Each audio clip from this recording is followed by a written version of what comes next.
Rudolf Steiner y la pedagogía Waldorf. ¿Quién es Rudolf Steiner? Steiner fue un filósofo, pedagogo y arquitecto nacido en 1861 en el seno de una familia sencilla. Su pueblo natal estaba situado en el Imperio Austrohúngaro en la actual Croacia. Después de haber cursado los estudios básicos y el bachillerato, continuó en la Escuela Técnica Superior de Viena, donde estudió matemáticas y ciencias naturales. También asistía como oyente a las facultades de filosofía, literatura, psicología y medicina. Al mismo tiempo se ocupaba de experimentos y observaciones de la naturaleza que le familiarizaron con el método de investigación científica de Goethe. Desde la experiencia anterior, en 1886, Steiner escribió su primer libro, Teoría Nociológica de la concepción goetheana del mundo, una obra que junto a la posterior filosofía de la libertad escrita en 1894 es considerada en la actualidad uno de los pilares básicos de todo su pensamiento posterior.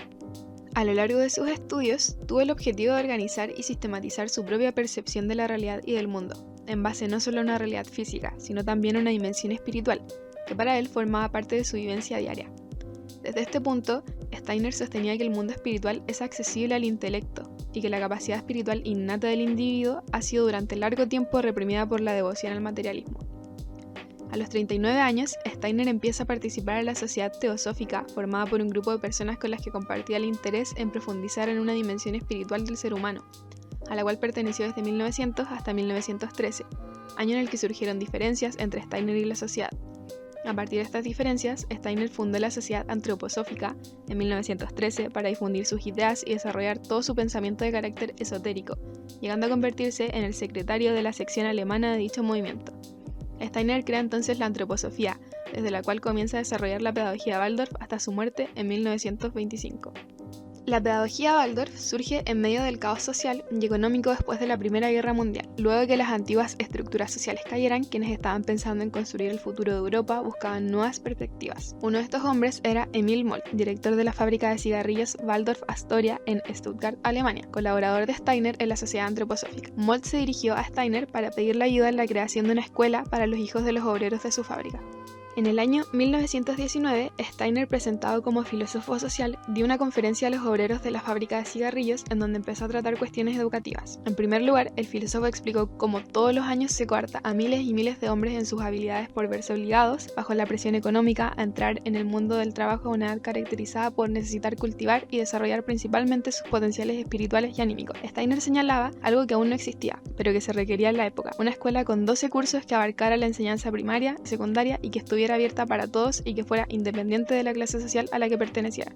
El deseo de fundar una escuela así, manifestado por los obreros, fue la base de su creación. Al día siguiente acudieron algunos de ellos preguntando si sus hijos podrían asistir a la escuela que Steiner había descrito. Molt pidió a Steiner que se hiciese cargo de la dirección pedagógica de lo que sería la primera escuela Waldorf. En este sentido, el modelo propuesto por Steiner presta especial atención a la individualidad, al desarrollo de las capacidades que hacen único a cada NNA, fomentando de esta manera el pensamiento creativo y analítico y considerando los motores fundamentales del desarrollo.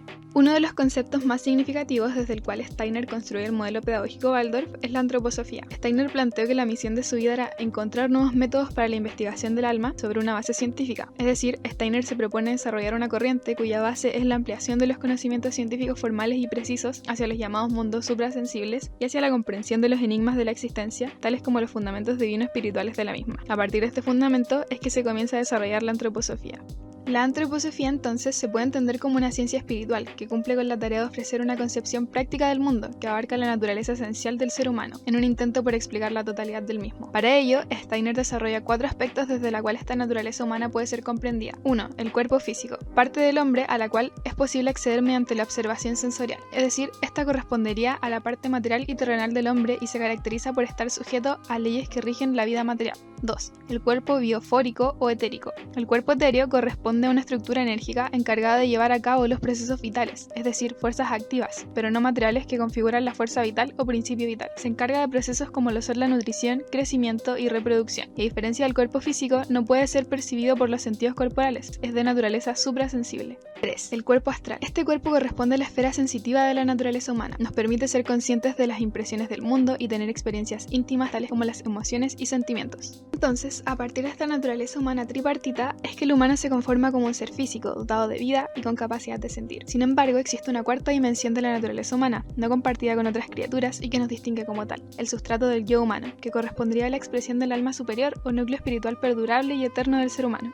La función del yo es enaltecer al cuerpo físico, etérico y astral. Para lograr aquello, el sustrato del yo debe apropiarse e integrar totalmente esta tripartición de la naturaleza humana, convirtiéndola así en la expresión de su individualidad, la cual se ve reflejada en la adquisición de herramientas para poder comprender el mundo, encontrando un sentido en este e intervenir desde una perspectiva de creación personal, como así también a través de la adquisición de cualidades únicas de cada uno, como el temperamento y la personalidad. Es decir, el cuerpo físico, etérico y astral sirven de instrumentos al yo para expresarse en el mundo y desarrollar la individualidad del ser humano. Para Steiner, ayudar al niño a realizar este proceso es fundamental, pues correspondería al objetivo principal de la educación. En sus propias palabras, el educador ha de trabajar sobre estos 4 miembros de la naturaleza humana, lo que implica el previo conocimiento de la índole de cada uno de ellos. Dicho desarrollo se realiza a través de las distintas etapas de crecimiento, y el verdadero fundamento de la educación y también de la enseñanza ha de basarse en el conocimiento de las leyes que presiden ese desarrollo. De esta forma, el desarrollo de la antroposofía comienza a esclarecer las bases de la pedagogía que posteriormente constituiría Rudolf Steiner, la pedagogía Waldorf.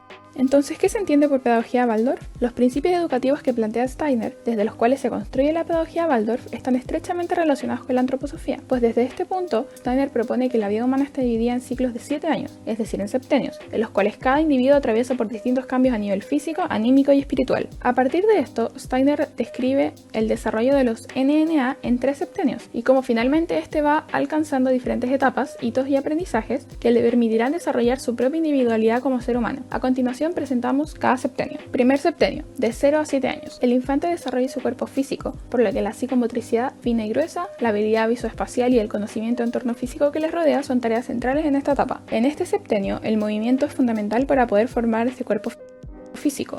Es por eso que el juego se vuelve la actividad más importante de la etapa, ya que le permite al infante moverse libremente por el espacio, tanto dentro como fuera del aula. Steiner también plantea que en esta etapa las percepciones sensoriales del infante están muy activas, por lo que éste va conociendo el mundo a través de sus sentidos. Por último, se considera que el infante debe aprender a través de experiencias directas, lo cual implica que éste aprende en el hacer. Segundo septenio. De 7 a 14 años, el infante comienza a desarrollar su cuerpo etérico, el cual gira en torno a su creatividad y a su imaginación. En la escuela se comienza a introducir paulatinamente el aprendizaje de conceptos, letras y números. Las herramientas que se utilizan en esta etapa son justamente las que fomentan la creatividad y la imaginación. Por lo tanto, las imágenes para introducir conceptos, las narraciones de historias, el dibujo, la pintura y la música son actividades centrales en el proceso del aprendizaje del NNA. Tercer septenio, de 14 a 21 años. El inicio del tercer septenio está marcado por el comienzo de la pubertad y el nacimiento del cuerpo astral. En esta etapa, el ya adolescente comienza a aprender y a comprender conceptos abstractos y el juicio y el entendimiento autónomo, gracias a la guía del profesor y de las nuevas capacidades que ya es capaz de adquirir.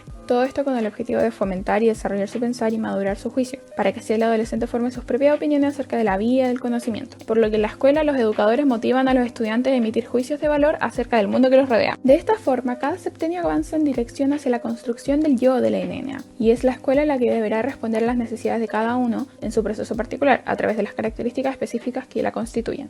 Es importante mencionar que la pedagogía Waldorf considera que es fundamental no saltarse etapas, lo cual significa que no se debe forzar ni introducir aprendizajes para los que el NNA no está preparado. Asimismo, los métodos empleados en cada septenio se basan en determinados principios que van constituyendo a un paradigma de proceso de enseñanza alternativo. Entre ellos encontramos la realización de dinámicas que fomenten un aprendizaje cooperativo e individualizado, en el que cada estudiante representa un sujeto activo de su propio proceso de aprendizaje. La integración y participación total de las familias, como así también la de los maestros, ya que forman una comunidad que se responsabiliza plenamente de la escuela, apoyando la educación de los alumnos. La adaptación de la enseñanza de acuerdo a los procesos y ritmos de aprendizaje de cada alumno. La ausencia de exámenes, notas o material didáctico externo, como libros de texto o tareas, ya que el material es diseñado por el propio Centro Educacional Waldorf, bajo el amparo del currículum educacional, siempre enfocado hacia los procesos y no hacia los resultados. Si bien se adapta al currículum oficial, la pedagogía Waldorf suele caracterizarse por impartir materias que potencian las competencias artísticas, como el teatro, pintura, danza, artesanía, agricultura, y que potencian el aprendizaje de idiomas, sobre todo inglés y alemán, desde edades muy tempranas. Y el entorno físico de las aulas está diseñado para ser estéticamente agradable y acogedor, con el objetivo de cultivar un aprendizaje global. A partir de lo anterior, podemos identificar que la pedagogía Waldorf contiene elementos que se condicen con diferentes corrientes del aprendizaje, tales como cognitivismo y la perspectiva sociohistórica, ya que componentes como el aprendizaje por descubrimiento y el andamiaje toman un papel fundamental dentro del aprendizaje de las niñas en este tipo de educación. Por una parte, la pedagogía Waldorf proporciona un aprendizaje que va más allá de tan solo los contenidos curriculares, pues permite que las niñas puedan experimentar contenidos externos a sus mundos, dando paso así a nuevos conocimientos que se configurarán como aprendizajes significativos, que les serán útiles en cada aspecto de sus vidas. De esta forma, el estudiante Waldorf genera aprendizajes por indagación, permitiendo así que aprendan contenido y procesos simultáneamente. Por otro lado, el rol del maestro se podría situar dentro de lo que Vygotsky llamó andamiaje de aprendizaje, pues los profesores Waldorf asisten y median gran parte de los aprendizajes de las niñas, con el objetivo de que éste gradualmente se convierta en un aprendiz independiente, en pos de desarrollar su individualidad.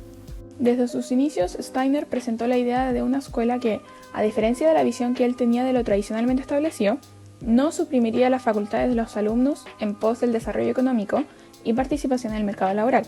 A pesar de la notable expansión de esta propuesta, en la actualidad este fundamento sigue presente en las prácticas llevadas a cabo en las escuelas Waldorf, y de la misma manera siguen representando una corriente alterna a la principal, que se encuentra en contraste con la enseñanza legitimada por los sistemas educativos. En un contexto educativo respecto a la psicología del aprendizaje y sus diversas variaciones, teorías y campos, es importante destacar la difusión de esta pedagogía alternativa a lo largo del mundo.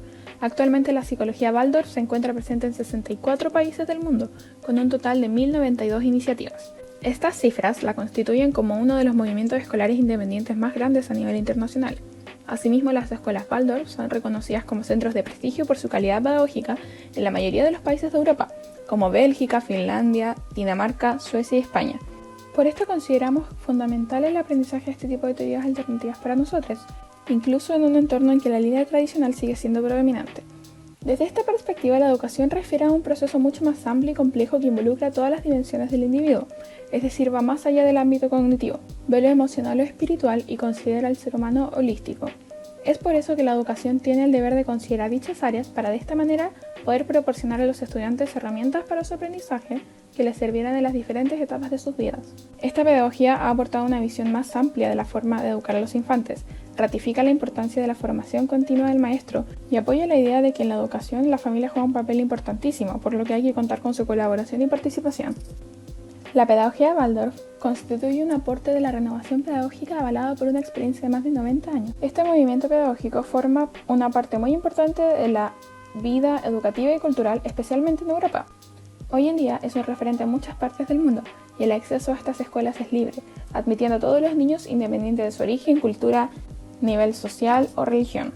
Sin embargo, en la actualidad generalmente no resulta ser así, y que como se logró observar en Chile, el acceso a este tipo de educación se encuentra limitado por los recursos que posee el infante al ser escuelas mayoritariamente privadas, lo que contrasta con el principio de accesibilidad desarrollado por Steiner y lleva a un segundo plano el carácter de libertad y no segregador sobre el que se funda esta pedagogía. Por otro lado, la adaptación del sistema escolar a infantes que dependen de necesidades especiales ha sido controversial en la historia de la educación, tanto por el requerimiento de apoyo en el aprendizaje como en la infraestructura del establecimiento. Sin embargo, la pedagogía Waldorf es una de las pocas líneas educativas que desarrolla un seguimiento personalizado por parte del docente hacia cada niño, captando así sus aptitudes e intereses y estimulando sus potencialidades. Para ello, los grupos tienden a ser pequeños y en cada septenio el docente es el mismo, lo que permite un alto grado de conocimiento de los alumnos. Es por eso que las escuelas Waldorf también son aptas para niños con problemas de aprendizaje o necesidades especiales. En cuanto a la compatibilidad con el sistema educativo social chileno, solo 2 de estos colegios están relacionados por el Mineduc, el Giordano Bruno y el Colegio Waldorf de Santiago. En todos los demás, los estudiantes deben certificar sus conocimientos a través de exámenes libres para conseguir sus licencias de enseñanza básica y media. Lo anterior implica que las instituciones Waldorf, caracterizadas por enfocarse en el proceso de los estudiantes y no medir el aprendizaje en notas, se ven obligados a ajustarse al currículum escolar impuesto por el Ministerio de Educación para ser validadas como institución. Es por esto mismo que las escuelas deben desvirtuar algunos objetivos planteados por la pedagogía para poder adaptarse al sistema chileno. Por último, al indagar en el contexto educativo tradicional y hegemónico, se puede observar que este posee críticas significativas, lo cual ha hecho posible la aparición y consolidación de estas propuestas educativas alternativas.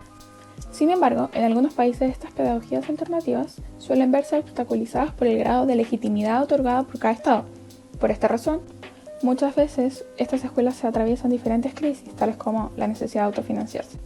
No obstante, a medida que pasan los años resulta cada vez menos extraño encontrar experiencias pedagógicas alternativas, tanto en grandes urbes como en ciudades de provincia o zonas rurales, que buscan un desarrollo del niño mucho más holístico y dejan de lado la estandarización, siendo un buen ejemplo la pedagogía Waldorf.